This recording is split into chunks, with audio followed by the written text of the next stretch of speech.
The mower is just about stopped. You can see it.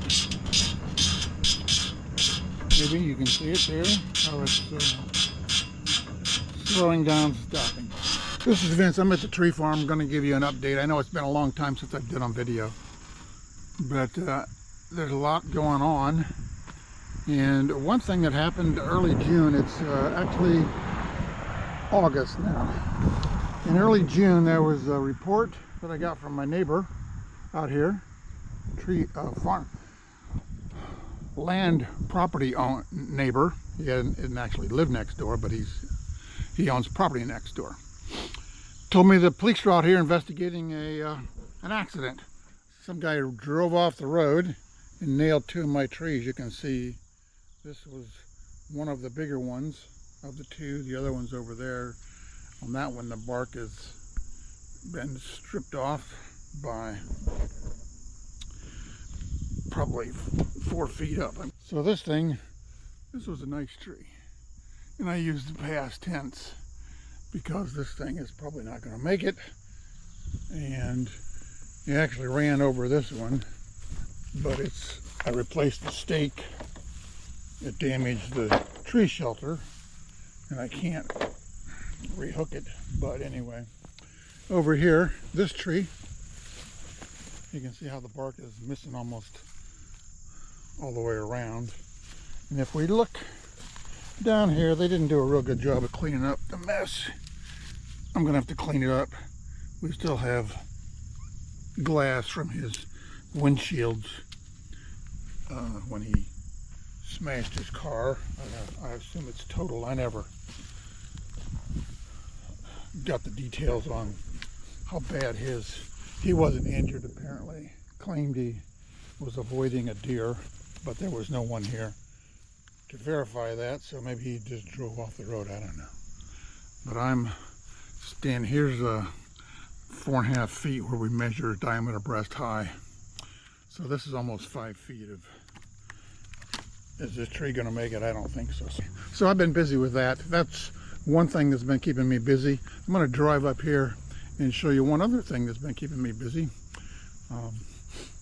What I'm getting ready for the next phase at the tree farm. I've driven up to the northern part of the tree farm, and I signed up for something that I've been on a number of different farm conservation programs in the past, and I recently signed up for one. It's part of a conservation stewardship program. And so you see these little wooden stakes. There's one there, one over there, 15 feet apart, and there's another one there and one there. I've put in 300 stakes because I'm going to get 300 tree seedlings next spring. I'm actually going to buy 400 because it's a little cheaper, and there's probably going to be some that don't make it, so we'll have some to transplant after a year that I'll move from where the extras will be to the ones that don't make it. So the trees that I'm planting on, so like you see, there's these 4 stakes here, and again they're interspaced.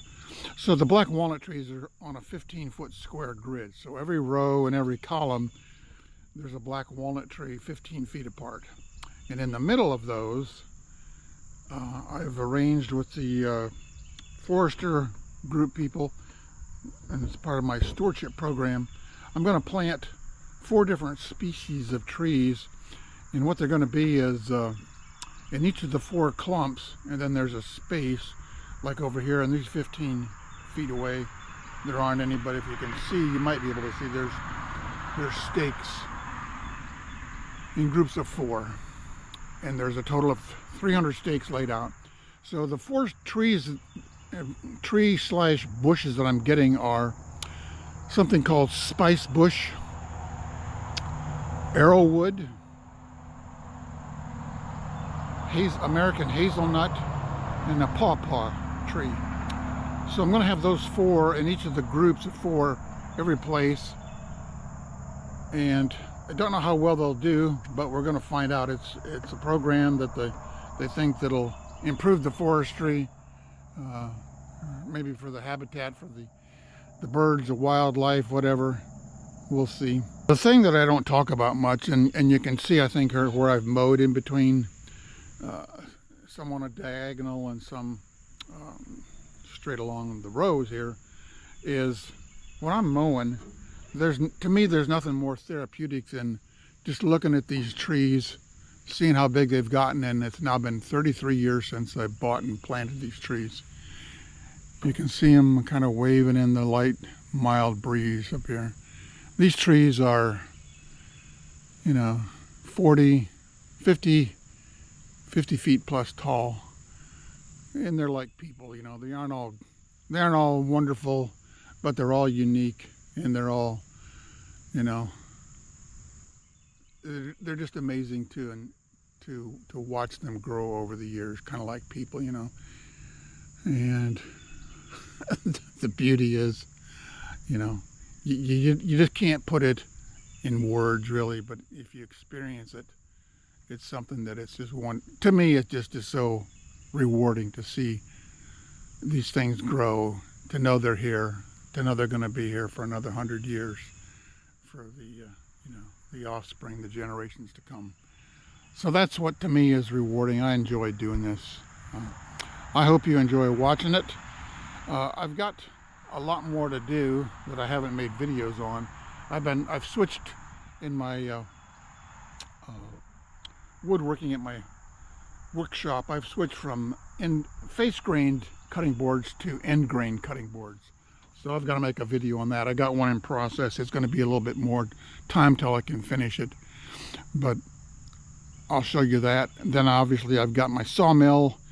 I haven't really done much cutting, but I'll do videos on that, show you what I'm doing, turning all the logs that I have into lumber.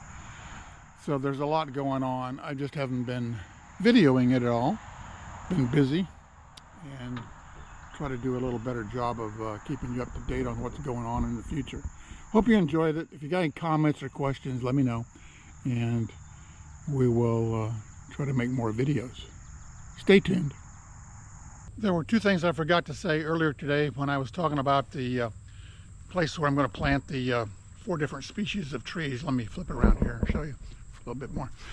The reason I put the stakes in the ground was to spray Roundup. I need to spray it 3 different times, about 3-4 weeks apart. You can see from the existing black walnut trees, both the more mature trees and where I have seedlings, that it kills kind of indiscriminately the stuff that's growing. It does a pretty good job. I'm going to spray it 3 times, like I said, 3 weeks apart. And what that'll do is, when it comes next spring, there won't be any residual stuff ready to grow in the beginning of the growing season. So I'll be able to not have to deal with a lot of the root systems that'll be there. They'll have been killed off. The other thing I was going to say was, I've got the 4 species of trees on order, and I'm thinking about another type of tree that I thought, it's not native to this part of the Midwest, but it's native to the United States, and it's shall I say, an unusual tree to be growing in the Midwest. But I'm thinking about buying a few. They're not that expensive, and if anybody wants to take a guess, drop it down in the comments, and if I get any guesses, I'll give my answer. But I'm just thinking about it at this point. More to come.